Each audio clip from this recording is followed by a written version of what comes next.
Thank you, Jonathan. We're pretty much on schedule. We won't be very much longer. Good evening. I'm really proud to be here with you folks. I want to talk tonight about something we've heard twice already, one from the Lieutenant Governor and one from Mr. Knapp right now. I want to talk about family. Family, for all of history, family has been vital to the survival of our society. Families come in all shapes and sizes. There are large and small families. There are wholesome, nourishing families, as well as broken or dysfunctional families. None of us would be here this evening without some form of foundational family, even if that family provided only minimal support in difficult circumstances. Our own Tomagwa president and CEO tells me that she and the staff of Tomagwa frequently refer to themselves as a Tomagwa family. I relish the concept of the Tomagwa family and would like to build on that concept this evening. So I'm going to take a few minutes now to introduce you to the Tomagwa family. I'm going to ask various groups of the Tomagwa family to stand up to be recognized. Since there are several layers of this family, I would ask you that you please hold your applause for them until all the members of the family are standing. If there are any, I'm going to start with a group of individuals who at first glance might not be considered part of the Tomagwa family, but I think that most of them have left. Are there any elected officials still in the House? They're all gone. Okay, I'm going to the next bullet point. Would the current and former members of the Tomagwa Board of Directors please stand up? No applause. Hang on. We're going to the current and former members. Ladies and gentlemen, just like our parents, these are the members of the family who ensure proper governance of the family. They make sure that we don't drive with an expired driver's license, or stay out past our curfews, or cheat or steal from each other, or cause annoyance to our neighbors, etc. Board members, please remain standing while I introduce the other members of our family. Would the current former paid or volunteer employees of Tomagwa staff, both administrative and clinical, please stand up. Come on, staff, there's lots of you in here. Volunteers, paid staff, everybody that works for Tomagwa, please stand up. These are the members of the family who ensure that we keep and maintain an orderly household. They do the dishes, make the beds, clean the house, mow the lawn, and do all the other chores that keep our house in order. Their tasks are too numerous to count, but I can assure you that our Tomagwa family staff members are very proficient in what they do. Would the current and former sponsors, donors, and benefactors of our Tomagwa family please stand up? All the sponsors, all the benefactors, all the donors, please stand up.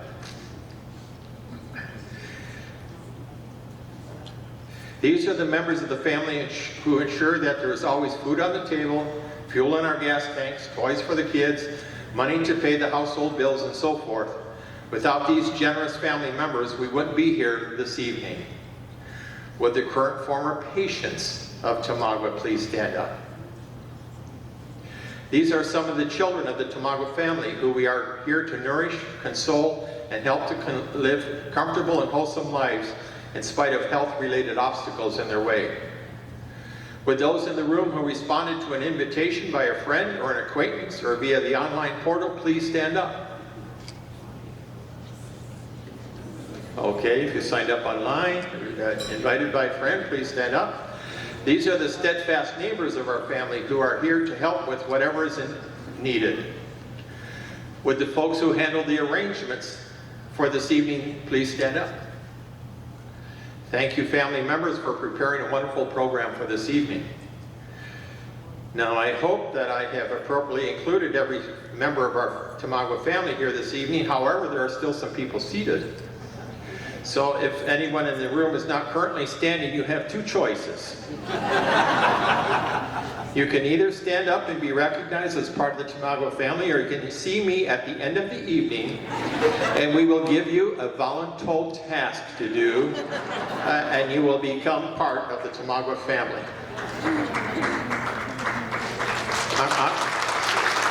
Somebody keep track of who's still sitting down, because I'm going to see them after this is done. So, Tomagwa family, before I invite you all to sit down again, please look around the room. What do you perceive as the most interesting characteristic of our Tomagwa family? My own perception is that we are a microcosm of the society in which we live. However, in this family, there is no social structure, there are no age, ethnic, racial, religious, or political biases. We are who we are, coming from all walks of life, and from every corner of society. And we are all here for one purpose. That is to fulfill the mission of our Tomagwa family. Let me read Tomagwa's mission statement for you. Tomagwa Healthcare Ministries exist to provide compassionate Christian healthcare to community members who have limited resources. Tomagwa family, you may return to your seats. I would like to spend a few minutes now delving deeper into the mission statement we have just read. Who are the community members who have limited resources? The Health and Human Resources Administration of the federal government, HRSA, estimates that there are 114,000 low-income and or uninsured people living in Tomagwa's 600 square mile service area. That is 16% of the total population. In 2024, Tomagwa cared for 2,500 of those individuals. Now keep in mind, those are individual patients, not an indicator of the numerous visits, services, procedures, etc.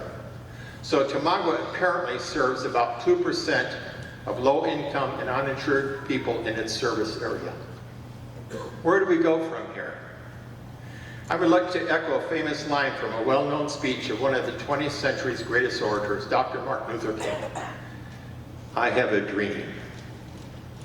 As we are preparing to wrap up this wonderful evening, we're introducing a new and challenging fundraising campaign entitled Tomagwa 10,000.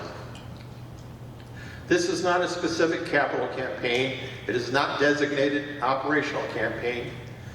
It is a targeted service campaign designed to allow Tomagwa at some point in the foreseeable future to achieve a service level of 10,000 patients a year. The Tomagwa board and staff have yet to determine the facility requirements, the medical equipment requirements, the staffing and administrative requirements, or other logistical support requirements. We haven't even determined how long it might take to achieve such a bold initiative, but isn't that the basis of a dream? We can chase it until we realize it. Dr. King knew that. There are inserts in your program. It's actually in the last page of the program. There are inserts in the program on this table this evening that you can use to help us kickstart this on this path. We would ask that you take one of these campaign inserts, pray over it, decide if you are able and willing to participate in this mission fulfillment dream. We will obviously keep you posted on the journey as we move toward the 10,000 patients per year. Now, I assume there's some skepticism in the room about the achievement of such an ambitious goal. For those of you who have doubts, I would invite you, when you go home this evening or tomorrow morning, to hop onto Wikipedia and read the courageous story of the Serum Run. S-E-R-U-M, the Serum Run. It occurred 100 years ago last month. On February the 2nd, 1925, the last of a relay team of 20 dog sled mushers and their 150 sled dogs arrived in Nome, Alaska. They were carrying a life-saving supply of diphtheria serum for the Nome community. Nome's sole doctor had days earlier diagnosed an outbreak of diphtheria spreading rapidly in his stranded community. The brave and determined mushers and their dogs had traveled 674 miles across the frozen Alaska tundra in a record time of 127.5 hours, beginning in Nenana, Alaska. The dog sleds journeyed over snow and ice in temperatures averaging 50 to 62 degrees below zero, in the coldest winter that Alaska had experienced in 20 years. A few of the sled dogs perished from exposure on that fateful journey, and 2 of the mushers incurred permanent facial, hand, and arm disfigurations as a result of frostbite. By the time the diphtheria outbreak was brought under control, it was estimated that less than 100 people, including several of the outlying native population, had died from the outbreak. The famed Iditarod annual race, which finished a week ago this past Wednesday, to Nome, commemorates that event. Now, the relevance of this amazing story that here this evening is this. In the wake of this heroic effort, it was later estimated by national healthcare authorities that the serum run had saved as many as 10,000 lives. It's with the same bravado and determination evidenced by those mushers and sled dogs that we launched the Tomagwa 10,000 campaign this evening.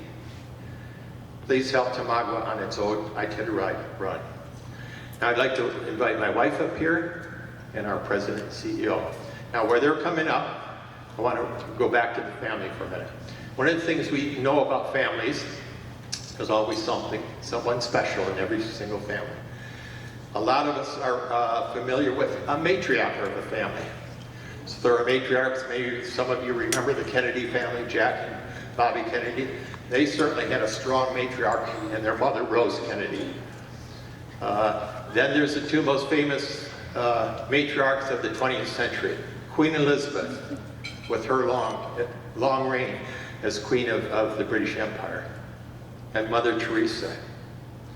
We have a matriarch in our Tomagwa family. Since I've been here, I've watched her, I've looked after her 10-year children, her staff, her patients, etc., etc.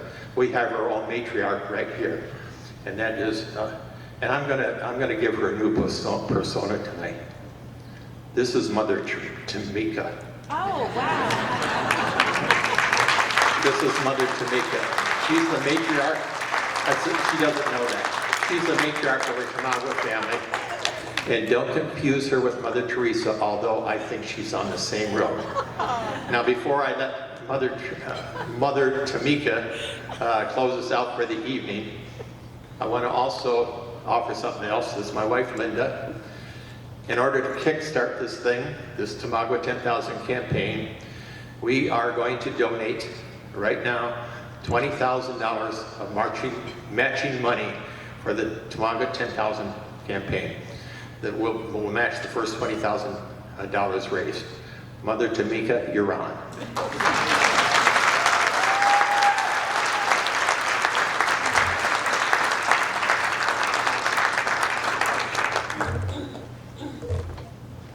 Thank you very much.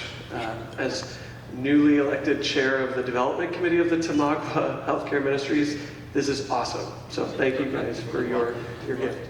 If you feel so inspired this evening, there are giving forms placed at the tables. There's a QR code on the insert. Or if you need some time to pray about it, we do not ask that you enter into this hastily. You can take the insert home. It's got a recap of everything that that Bill just shared, and you can visit our website at another time. Friends of Tomagwa, thank you for coming tonight to our annual Partners Dinner and our Masquerade Ball.